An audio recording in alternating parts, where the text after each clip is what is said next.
3, 4, 5, 6, 7, 8, 9, 10. 1, 2, 3, 4, 5, 6, 7, 8. Okey, 4 ada 3. Oh, 3 tak ada. 4 ada. 3 tak ada. 3. That's 1, 2, 3, 4, 5, 6, 5, 8. 4 ya. Cek betul, cek betul. I don't know if they know. Okay, great. Let's start again. Welcome to the second day of the GTI Southeast Asia Expo. And okay. 1, 2, 3, 4, 5, 6, 7, 8, 9, 10. Okay. Check 1, 2, 3, 4, 5, 6, 7, 8, 9, 10. Count check 1, 2, 3, 4, 8. Okay, alright.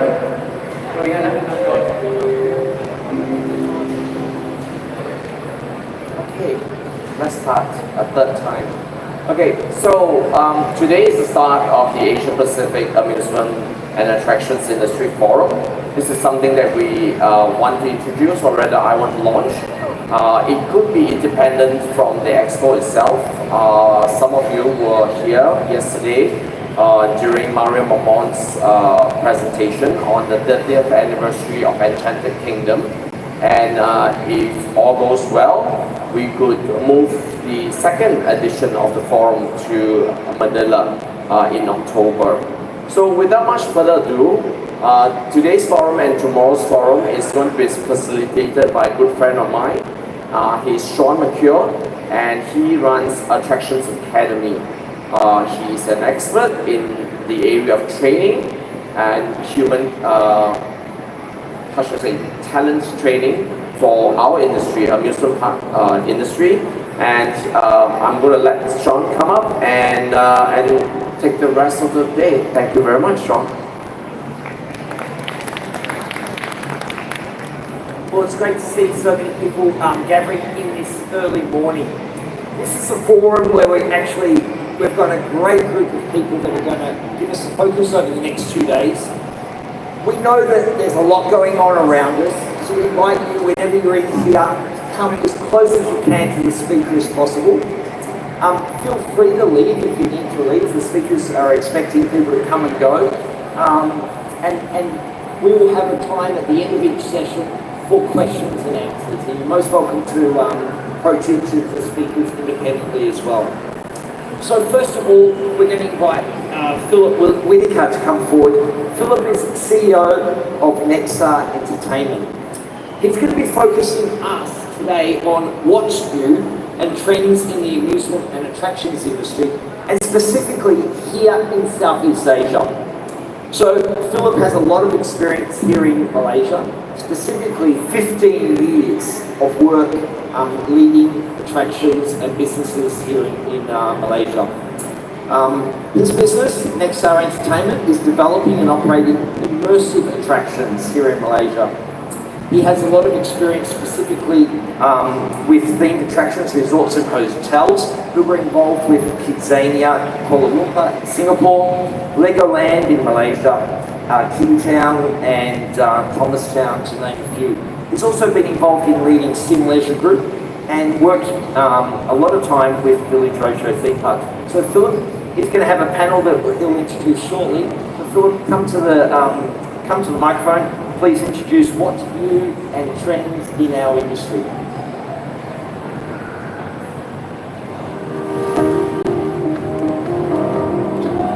Thanks, Sean.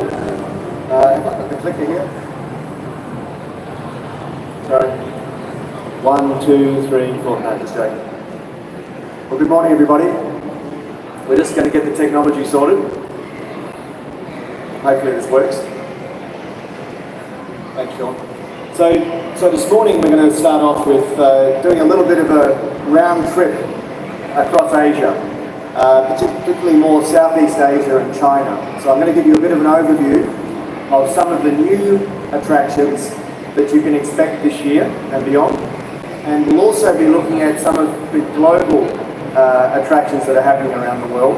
And as many of you are from smaller attractions and FECs, we're going to be looking at some of the trends that are actually impacting FECs, or family entertainment centres, and smaller attractions. So without further ado, we're going to start with Malaysia, my favourite country. As Sean mentioned, I was previously with Sim Leisure. Sim Leisure actually have a brand called Escape, the Escape Adventure Parks. And these are basically indoor and outdoor parks. There's actually now 5 of them in Malaysia. They've just recently, in December, they launched the Escape Johor Bahru, which is in the Johor Bahru in Paradigm Mall. They also have an existing park in Escape PJ in Klanajaya here in KL. And they've just, in February, opened the Escape Putrajaya, which is in the Alamanda shopping mall. And the interesting thing about this one is that it's actually outdoors rather than indoors, but it's in the shopping mall. It's in a green space they've converted. The green space wasn't being used, and they turned it into an outdoor adventure park. Then we go to Singapore, our friends in Singapore. How many Singaporeans have we got here today? Okay, we've got a couple. And they've, of course, Universal Studios. They've got the Minion Land, which is the new attraction that they've opened there, which opened in February. So this is based on the Despicable Me franchise by Illumination and the Minion series. So this has got a range of attractions. They've got the Minion Mayhem, which is a motion-themed show. They've got things like Minion Marketplace. They've got Bru's Neighborhood. So it's based on a lot of the characters from the Despicable Me series. They've even got the Buggy Boogie, which is the Minion Dance Party that they've activated there as well. And this builds on other Minion attractions that are in other Universal Studios, like in Japan and so on around the world. And then we go to Mandai, the Mandai Wildlife Reserve. So this is the 5th instalment for Mandai in terms of attractions. It builds on Singapore Zoo, Night Safari, the River Wonders and Bird Paradise. And this is actually the first adventure-based zoological park, and they've even got stuff for adrenaline junkies where you can pay additional fees to join for a 3-hour guided adventure tour. And even they've got a free-flowing platform where you crawl through a cave space. So something quite innovative. And then we've got Super Nintendo World, another installment they're looking at for Universal Studios in Singapore. And this builds on what they've got in Universal Studios in Japan. So here you'll see things like the Mushroom Kingdom, Peach's Castle, Bowser's Castle, rides like Mario Kart. And Mario Kart, as you may be aware, in Japan, it incorporates traditional ride technology with VR technology. So they'll be bringing a lot of that new technological elements to the park as well. And this is sort of slated for 25/26. Then we move to Hong Kong. Now, there's no definitive date on this. They're talking about maybe 25/26, but they're looking at adding to, next to the world of Frozen, which you may be familiar with in Disney Hong Kong. And this is going to be culminating with the 20th anniversary for Hong Kong Disneyland. Can you believe it's been 20 years, huh? And that's this year. And so they've got Inside Out as one of the properties they're looking at for Pixar, the Pixar properties. And they're also looking at adding a Spider-Man attraction to the existing Marvel-themed expansion zone where they have Iron Man and Ant-Man. And then we move to Indonesia. Now this park's been talked about for some time. The English name is Universal Park and Gardens in Bali, but it's actually, they call it Taman Kerti Bali Semesta. And it's actually in the southwestern side of Bali. And this is based on the Paramount Pictures range of IP. It's a 600-hectare site. It has been talked about for some time. And it is something that they're saying could be, this year or into next year that it could be starting. And of course, we can't do a presentation like this of Asia and not mention China.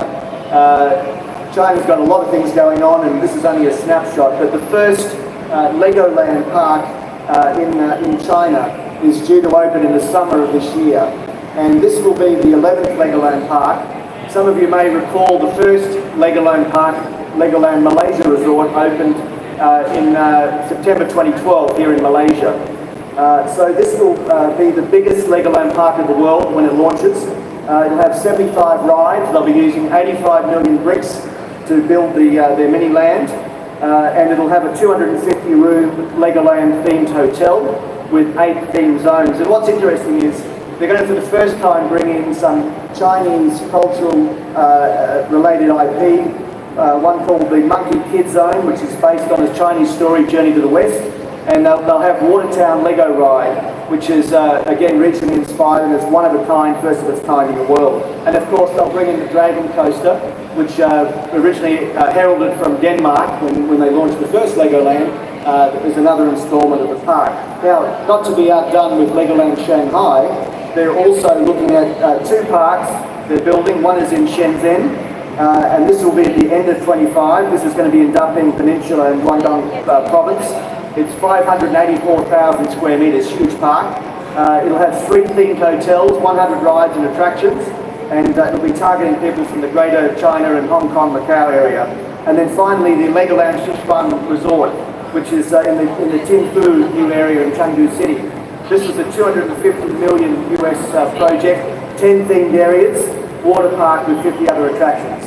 Now, I know a lot of you are thinking, this is pie in the sky stuff, huge budgets, huge theme parks, right? But it's just interesting to know, some of these brands that are actually happening around. Now, of course, from the Chinese perspective, this is the Netflix of China, ICE. Sorry about my pronunciation as Angmo Lao Wai, trying to pronounce Chinese. This park is heralded for late 2025, and it will be the first theme park for the company. Now, they currently have around 20 VR attractions across China. This will be the first major theme park. And what they're going to be doing is combining offline with online content. So they'll be doing a lot of the shows that they stream, and there'll be a mix of VR, mixed reality, holograms, sets, dress-ups, interactive sets and games. Something very quite unique coming to China with their product.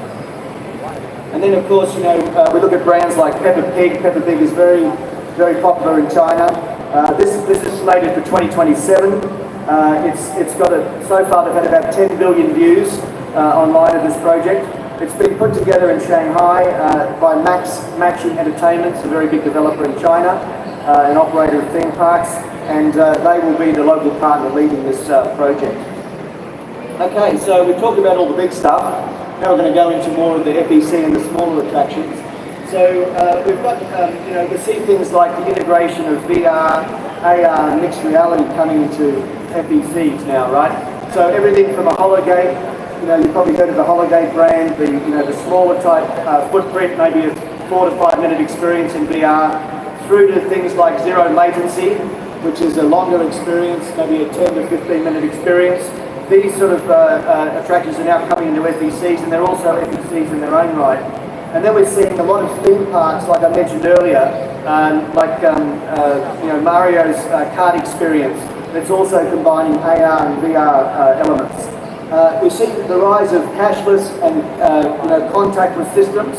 So a lot of parks are moving towards facial recognition for ticketing. They're also looking at things like mobile apps, RFID wristbands.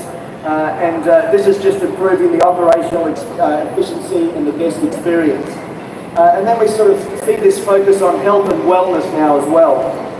We see active play areas, with obstacle courses, climbing walls, and then we also see some yoga even and relaxation spaces for parents, because let's face it, right, those of you who are parents with young kids, you go crazy, right, when you go into these FECs, you want an area you can chill out and relax. And another phenomenon that's happening as well is the shift towards social entertainment centres. So we're no longer seeing just family entertainment centres, which are very family skewed. We're seeing social entertainment centres, which are a broader demographic, right, with more offerings for adults. So in these offerings, we're seeing things like what's called competitive socialising, right? So a lot of the games, that you would have seen, like be it mini golf, be it darts, be it, the traditional type of games that many of us would have grown up with. I say many of us like uncles like me, would be used to these nostalgic games, could be combined with food and beverage, right? So they're very interactive, and we see brands like Swingers, Crazy Golf in London, Fair Game in London, and we're seeing these kind of brands are going to be coming to Asia soon as well. And really it's a change, to where you see that it's with leaderboards, with apps, you know, where people track their performance and they compete with each other is another phenomenon that's happening. And then we see things like the data-driven personalization. You know, there's AI-powered kiosks now that are coming into FECs. We see brands like Palladium in Singapore that are using loyalty programs to track preferences and send personalised offers. Legoland Discovery Centres are using their website and apps to promote the next visit and special pricing offers. And then we see things like enhanced F&B offerings. So brands like Kistopia. Anybody heard of Kistopia? There's a range of them across Asia now. And they're in, for example, Marina Square in Singapore. They have like birthday events, cooking activities. They have things like edible edutainment workshops, all linked into the food and beverage now. And we're seeing food and beverage is really about entertainment now, right? It's coming into a lot of spaces. We see eco-family practices as well. A lot of parks are moving towards sustainability, the type of materials they use, the type of products that they're using. I mentioned Escape to you before. Escape adopts a lot of environmental principles. They don't use heavy moving earth equipment when they build the games and attractions. They don't take out trees, they plant trees. They use natural drainage. They use environmentally responsible products in their construction, etc. We're seeing this as a trend that's also happening across FECs. And then finally we see hybrid entertainment themes, you know, where we're seeing things like Team Lab, you know, the Team Lab planets in Tokyo. You know, they're doing a combination of digital, nature and tech. So they have walk-through art spaces, you know, with water, with mirrors, projection mapping, AI interactivity. And then we see escape rooms, you know, for Breakout Malaysia, for example, where they're using live theatre together with tech. So they're sort of taking escape rooms to the next level, right? Role play elements, live actors, and then they have a sort of a dynamic app tracking facility as well as part of their offering.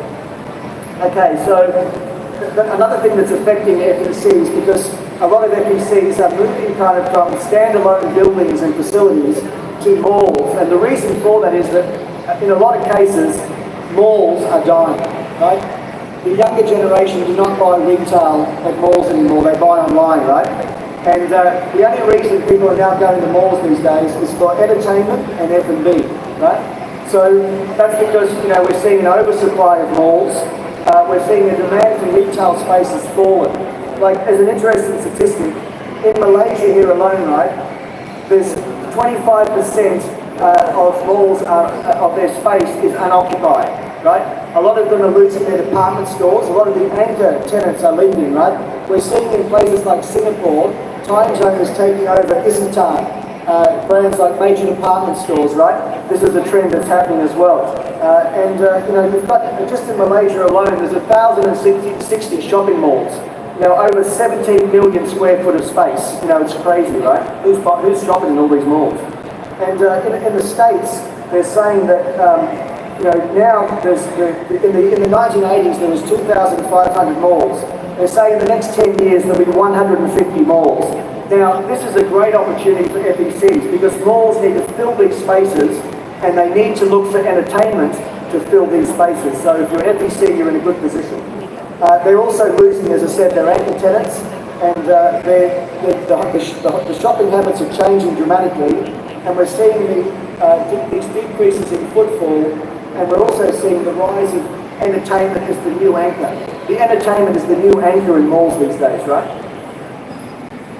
Okay, so just to finish off, before I get our panelists up shortly, I want to give you a quick tour of what's happening around the world as well, apart from what we've seen in Southeast Asia. So we all hear about AI, right? Now, AI right now is equivalent to Einstein's IQ. Einstein had an IQ of 160, right?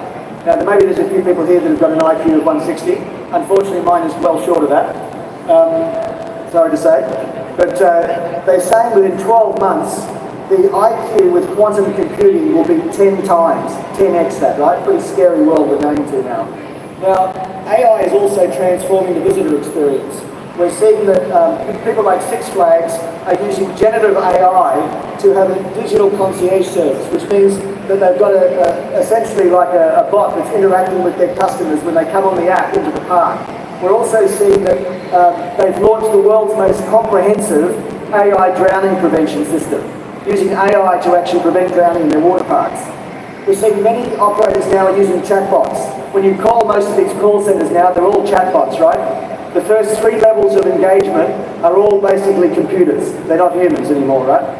And then we're seeing things like AI-powered checkout. We're seeing retail stores in FECs even now where there's no humans interacting with you, right? You're using facial recognition in a lot of cases to check out of the store. And for example, Legoland Windsor, since they've introduced this to their retail stores, they've had a 78% increase in retail spend. Now you might say, that's strange, right? Why would they increase retail spend with less human interaction? A lot of people don't like dealing with humans, right? They don't like dealing with bad customer service. They just want to grab what they get and get out of the store, right? You may disagree or agree with that. And then we're seeing people like Disney. Their executives are putting memos to their theme parks now that are saying that there'll be a really major impact from AI and XR across all of their businesses, and the pace and scope of this AI and XR is exponential. Right, so they're highlighting that that they need to look at AI for the consumer experience, for the creative development, and for business operations. And we're even seeing now, as you can see from the photo here, this is called Dataland. Dataland is an interactive museum in LA, which is an AI attraction, right? So we're even seeing AI attractions now. It merges human creativity with machine intelligence. Okay, then just to finish off, we're seeing, as I mentioned earlier, a lot of these gaming brands now, like Donkey Kong, right? We're seeing these gaming brands that are coming into theme parks, and we've seen, for example, Minecraft with Merlin. They're now introducing Minecraft into a number of the Merlin attractions. They're spending $110 million to do this. And then we're seeing things like Pac-Man Live Experience, a 360-degree immersive version of the classic Pac-Man game that's coming into the park. We're seeing things like permanent horror attractions. Many traditional theme parks have had their, during their Halloween season, right, in October each year, they have their Halloween program. Now we're seeing permanent horror attractions coming into theme parks. Epic Universe in Universal Orlando, which is opening in May this year, will have a permanent attraction with classic monsters of Frankenstein, the Mummy, etc. And then we're seeing Disney's Villain Themed Land, which is going to be coming online soon, with 2 dedicated attractions to Halloween-style horror experiences. And then we see things like family coasters. No longer is it about the white knuckle, extreme type roller coaster. We're seeing a lot of parks now are bringing in family coasters. And we see like this is happening with the Wandering Oaken slide in Hong Kong Disneyland, the Tron in Magic Kingdom, Gardens of the Galaxy at Epcot. Universal's introducing How to Train Your Dragon coaster, classic monster-themed coasters by people like Mack Rides. SeaWorld's introducing Phoenix Rising and Penguins Trek. All family coasters, right, to try to appeal from young children even through the grandparents riding these coasters. So the graphics are broadening, right? The demographics are broadening. Now I mentioned about entertainment before, right? That it's not just about traditional F&B anymore. It's becoming an entertainment experience. We're seeing this photo you see here is actually of an attraction at Europa's Park in Germany, which is called Eat-Adrenaline. It's like adrenaline with eating, right? Eat-Adrenaline. And this combines multi-sensory dining on ride vehicles, motion, visual, sound, and scent. So the full senses are integrated into the restaurant experience. So it's not just a restaurant experience, it's a whole attraction experience. And then we're seeing things like Overnightmare, which is, hotels are now theming overnight experiences with actors, playing in character, even combining technology. They're looking at things like immersive theatre, storytelling, food, drink, and unique settings where you spend a whole night in this place. Not just getting scared to death for 1 hour, you get scared to death for 10 or 12 hours. And then finally, any other fans here? I think you all look too young. Okay, Sean is admitting his age like me. Maybe a few others are not prepared to admit it. But we see things like the merging of AR, holograms, LED screens, and AV tools and projection mapping all coming together. And this was the ABBA. ABBA was a band many years ago, right? But now they've been brought to life using this cutting-edge technology. And this is holographic tech you can see here for ABBA on stage. They actually brought ABBA on stage for a fully immersive experience. And we're seeing more and more of these kind of shows coming together. Okay, so that was a very quick whip around, and it's now my great pleasure to introduce you to our panellists, who are going to come and talk a little bit about some of these trends. And I'd first like to just call to the stage Sunny to come and join us on the end chair. Now, Sunny Neo is the Director of Growth for Mascot Enterprise. A lot of these mascots you've seen around the show here are from Sunny's company, and Sunny is an innovator. He makes wow experiences. He's a second-generation owner of an independent prototyping factory, and he serves clients across the industry as well as animation production companies. Now, I'd also like to invite Eric to come up and join us. Now, Eric Lee is the founder and president of Unbound. So he's working at the intersection of brands, investment and experiences. So he's a board member of Asia Pacific for the division of Film Entertainment Association, and he's the past senior director of Turner and executive director of Warner Brothers. And then I'd like to invite Alex to come and join us, finally to come up. And Alex Ong is the CEO of Attractions Consultancy, which is providing Southeast Asia with a range of attractions advice. He's a past director of Universal Studios Singapore, and he also serves in the role as director of the Coma Rides. And finally, I'd like Sean to come up and join us, and you've already been introduced to Sean. He's a founder of his own company, Attractions Academy, and he's very globally respected across the industry attractions worldwide. Now, what we're going to be doing is, we've got a couple of questions we're going to actually go through with the panel today, and each of them will be sort of giving their perspective, right? Now, I know that we've actually come through COVID, and lest we forget COVID, right? Let's never hope we see COVID again. But, you know, a lot's changed in the last few years, right? So what I want to start is putting to the guys and asking them, you know, when we think about the current state of attractions, what are the trends that we're seeing, you know, this post-COVID environment? What are we seeing are the key trends? And I'm going to get each of them to answer from their perspective. So I'm going to start actually with Sunny at the end here to maybe give from his perspective. And we were having a chat yesterday, you know, talking about, you know, will we see traditional mascots like we used to see them, right? Or are we going to see something entirely different? So Sunny, maybe you can start us off. Yes. So hi everyone. My name is Sunny. So after COVID happened, the world took on a really digital front. Like they did virtual meetings, you know, and there was a lack of physical events. So after COVID, what happened? There was a hunger for actual live events, and that's where mascots really played a critical part. So elaborating further on this point, we realized that the attraction industry is getting a lot more competitive, and we realized that in order for a brand to really stand out, they really need a character to emphasize on that experience, that identity, so that your guests really understand what they're really gonna get and experience when they come to your attraction. Yeah. Thanks, Sunny. I think this is a good segue to bring in Eric. We talk about IP, because Eric's the IP guy here, right? So maybe just give Eric your perspective on where you're seeing things at the moment. I guess particularly for a lot of people in smaller attractions and FECs to understand, is there a value in IP? Should I be, you know, why should I pay royalties to brand owners?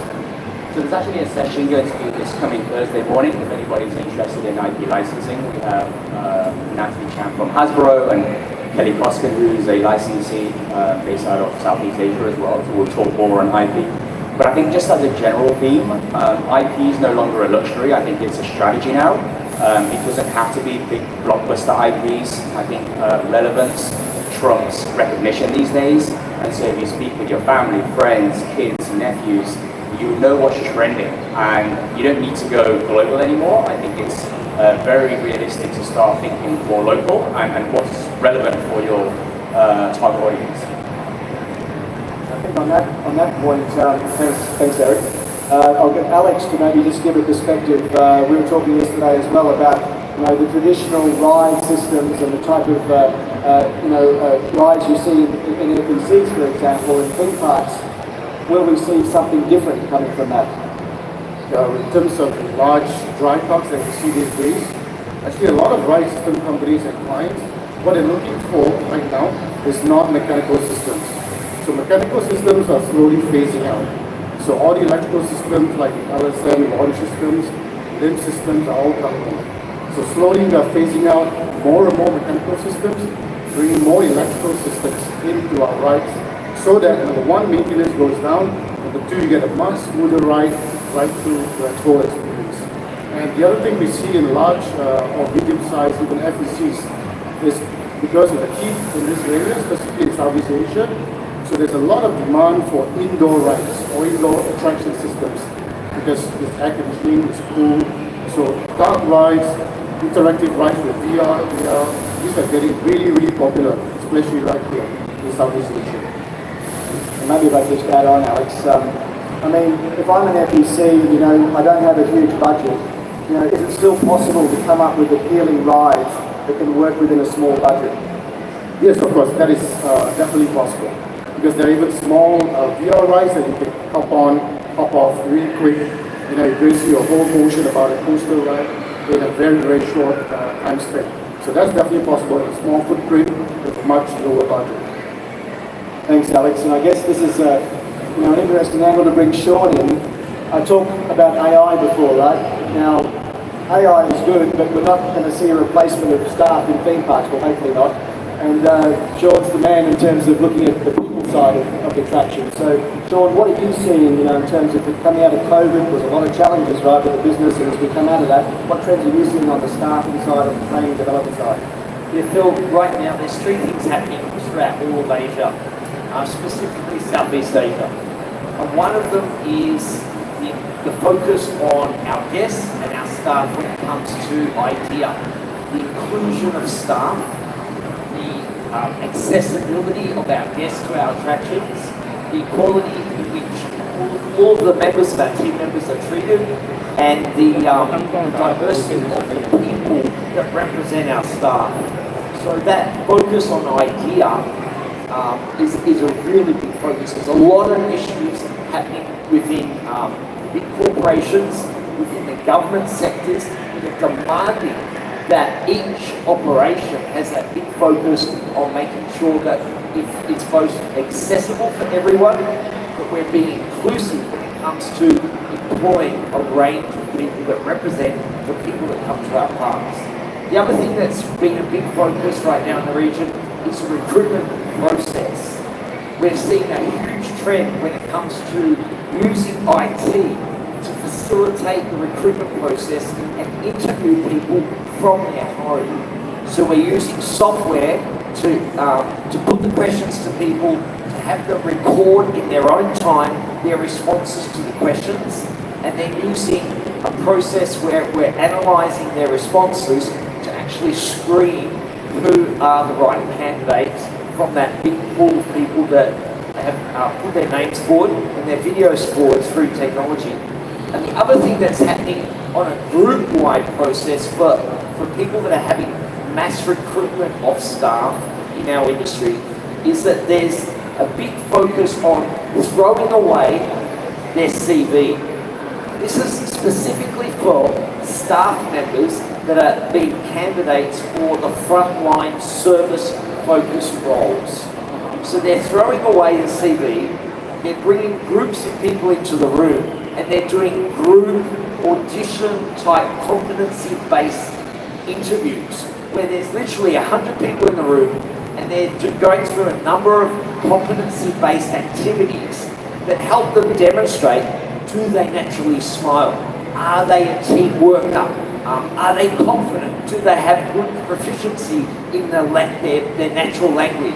And are they confident to engage with the guests? So they're throwing away the CV, focusing on competency-based performance in that group interview.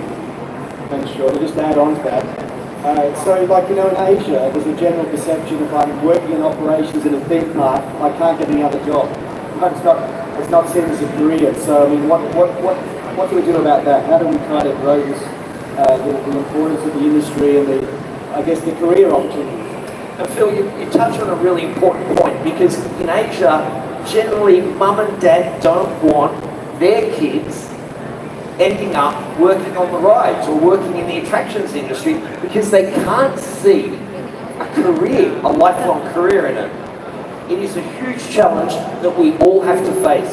We know, because all of us in the room, that there is a lifelong career in it, and it's a really good, engaging career. We are testament to that. We haven't yet grasped that challenge of, within each country, speaking and promoting from within our own companies about the pathways that exist, the role models that exist in regards to its success in the industry. And we really need to create individual, regional specific strategies to put our industry out there as a legitimate pathway for success. Thanks, Sean. Okay, so we're going to shift gears a little bit. We've still talked about, as we're coming out of COVID and what this immediate term. Let's now think about, as we look into the future and we look into where this industry is heading, and particularly in Southeast Asia, and particularly for the smaller attractions and FECs, what we think that future looks like. And we might, I'll mix it up a little bit. Maybe Alex, you can start us on this, just to get your view on, what does the future of this business look like in Asia? In my opinion, the FEC industry is a very good future. It's got a really, really, boundless horizon if you look at it. Phil just mentioned about the example of the Coma. We supplied the Guardians of the Galaxy ride in Disney, which opened not too long ago. So Coma is actually even looking at a much more compact version of doing similar Guardians of the Galaxy ride. It's a beautiful ride, but it can fit into a small footprint in an FEC. It's a dark ride system. I can't reveal too much details on it, but you will love it. So if you've tried the Guardians of the Galaxy in the US, it's going to be pretty identical, and I think stuff like that, or even much smaller versions of it, is absolutely possible in FECs. So yes, I would say there is a much, much positive environment in FEC. And maybe, thanks Alex. Eric, so just what you were saying before about IPs, if we look at the future, is there a future for IP brands? I guess you believe there is because you're in that business, but where is that heading? Because, I do talk to a lot of owners and developers, and they're always kind of questioning, what's the value of the IP? Do I really need the IP?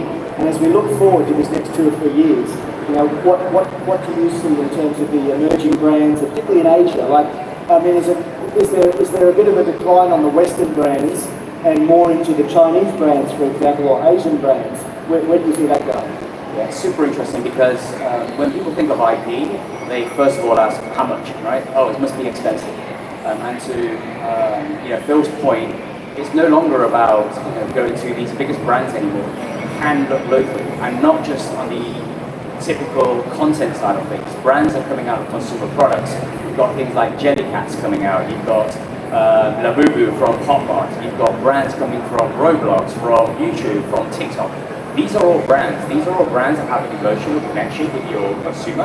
And so depending on who your target is, you don't always have to go for the big brands that are expensive. Again, look more local, look for more relevant brands that speak to your consumers. And there's also different ways to work with IP. You don't always have to feed your entire FEC around an IP. It could be an attraction that you bring in. It could be an area. It could be just a product. If you have claw machines, just to have a product in there that somebody wants could also draw people to your FEC. It could also be your F&B offering. You could integrate some sort of experiential F&B as well that has some sort of IP overlay. So there's a lot of different opportunities in terms of integrating IP into your experience. Thanks, Eric. And Sunny, maybe you can give us your perspective in terms of your area, because a lot of FECs, sort of contemplating, do I do my own IP in terms of mascot?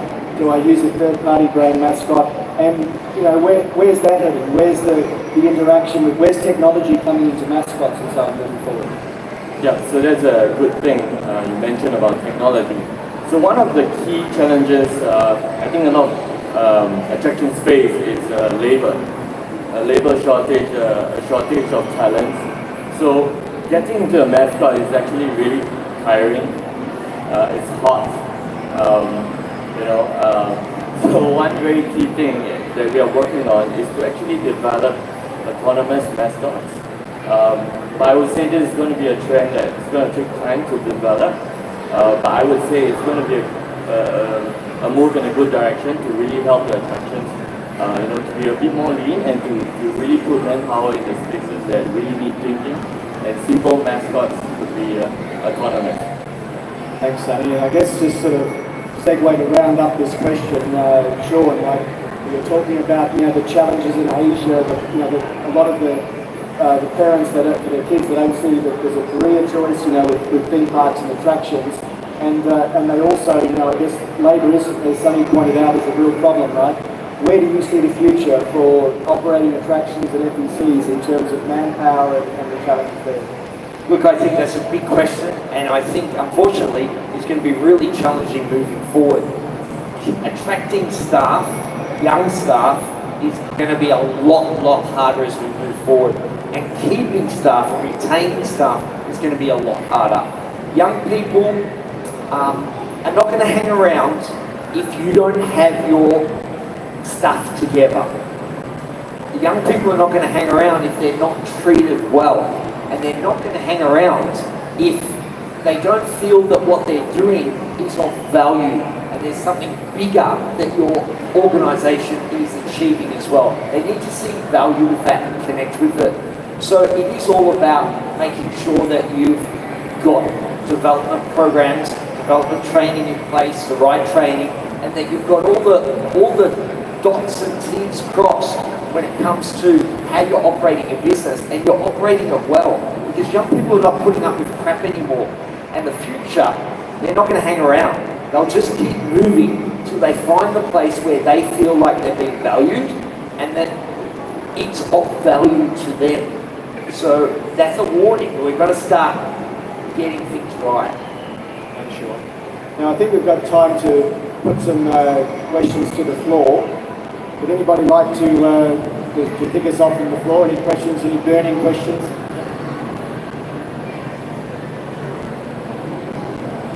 You can direct it to the whole panel or individuals, up to you. Good morning, my name is Arish. I have two questions. If you don't mind, I'll address the first one to Philip. The second one, probably I can open up to the panel. So Philip, you mentioned earlier in your presentation in terms of some of the trends, including AI as well. But I realized that when it comes to AI, a lot of it tends to be from the customer experience. Could you maybe sort of paint a picture of what you can expect from AI in terms of the actual gaming experience, things that we can look forward to? Maybe I'll just pose my second question. The second question is related to sustainability. I just so happened to be in the thing yesterday for a meeting, and I stopped by Almana Resort, and I realized that they had just opened up a number of nature trails, and they were using that to sort of maybe drive traffic back to the area. Now I know again you mentioned about sustainable practices, and again most of it tends to be in terms of infrastructure like energy use. But what about in terms of customer expectations? Right? Are you seeing more demand in terms of actual, from the experience point of view, more nature-based experiences that are tied closer to environment and sort of like being more sustainable in practice? So those are the two questions. Thank you. Thank you for your question. So I'll address your first question.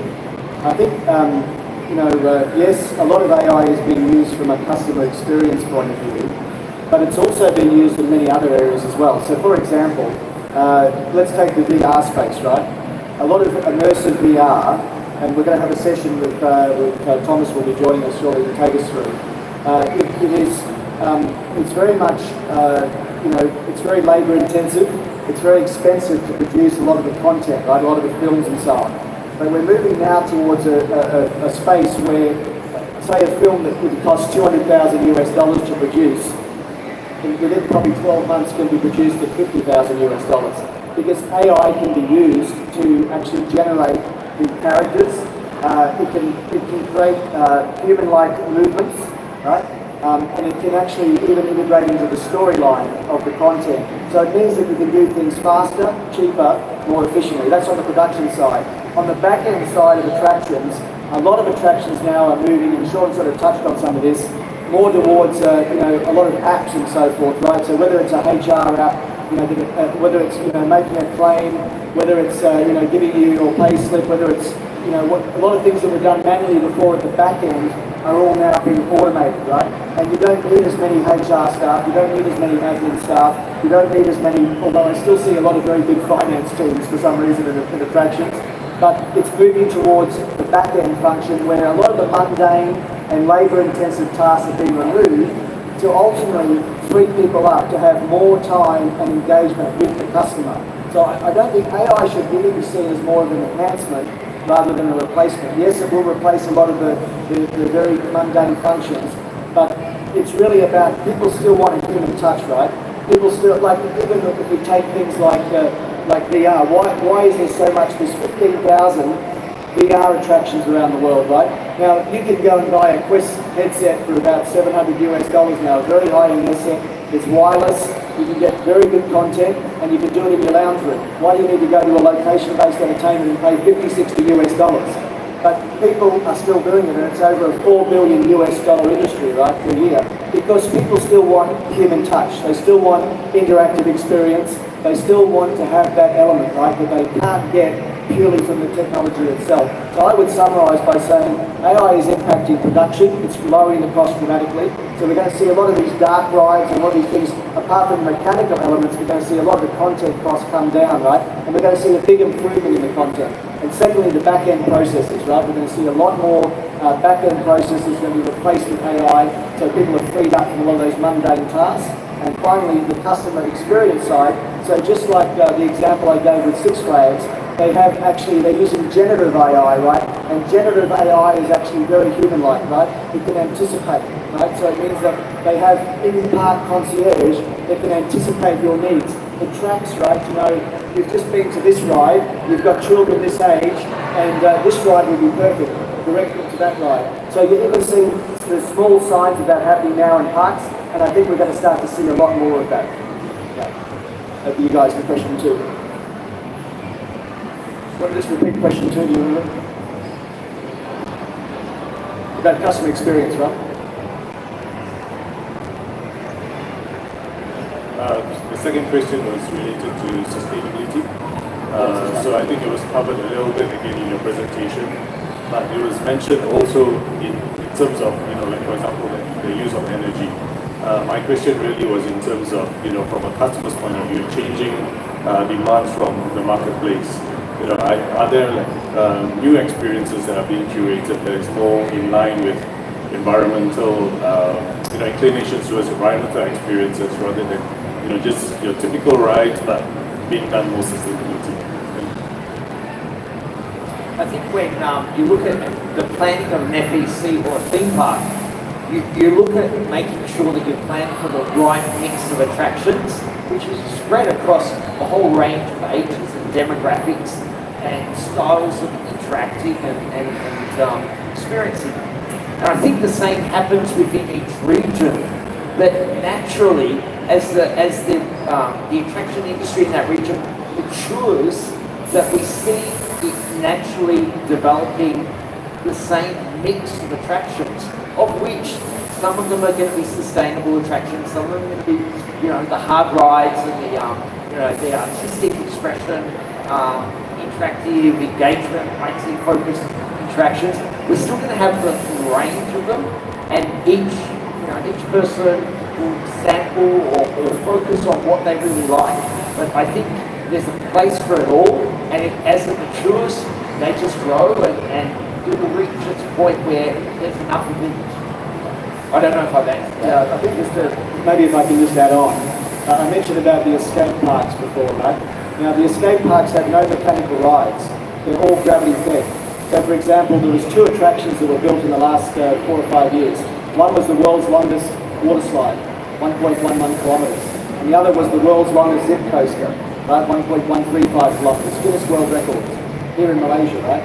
Those rides were built at a fraction of the price of if it was bought from Europe or the US. They were all built in-house, designed in-house. No trees were taken out. So when you go on the slide, for example, it's not a straight line down, it's curving, right? It's around the trees.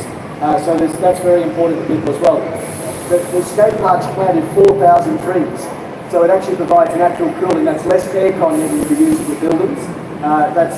They use sand rather than concrete, which is very hot, and it's especially in hot countries like Malaysia. So you're seeing a lot of those kind of trends So there's sort of two things happening. One is people are looking for more immersive, but can be more technology-based, indoor type elements. And at the other end, they're looking since COVID for more outdoor, active experiences, right? So part of the sustainability is people want to look for more hands-on, active, action type activities more than passive activities. So you're seeing both ends of the spectrum. But maybe I'll go to the remaining panelists if there's anything you want to add to that question. I hope I can answer your question. There was a project that we did in Vietnam, as I spent a lot of time myself in Vietnam. So the project actually requires that they build an attraction, but number one is preservation. So we were only allowed to cut 2 or 3 trees. That was the challenge. But we had to build a ride that goes around without cutting trees, about 2 or 3 trees. And the other aspect of it was, aside to that, they didn't want any mechanical systems. So it had to be fully electric. We did that. And the third part, which I found interesting, because that whole spot of land, they had a lot of coconut trees. So what they did was they used all the coconut that came down, broke the husk, and built the whole entire station out of the coconut husk, which I thought was pretty interesting. And the coconut water, subsequently they sold it as a drink, F&B drink across. So I hope I answered some of your questions to that. On top of that, the client was very pro-sustainable. So obviously he had solar panels on the roof and stuff like that. And there was a stream next door, which we used a lot of the water to generate a lot of things that we're using during installation stage, stuff like that. So I hope I answered your question, but this was just an example. Okay. Now I think we've got time for one quick question. Would anybody else like to just wrap up with a question for the day?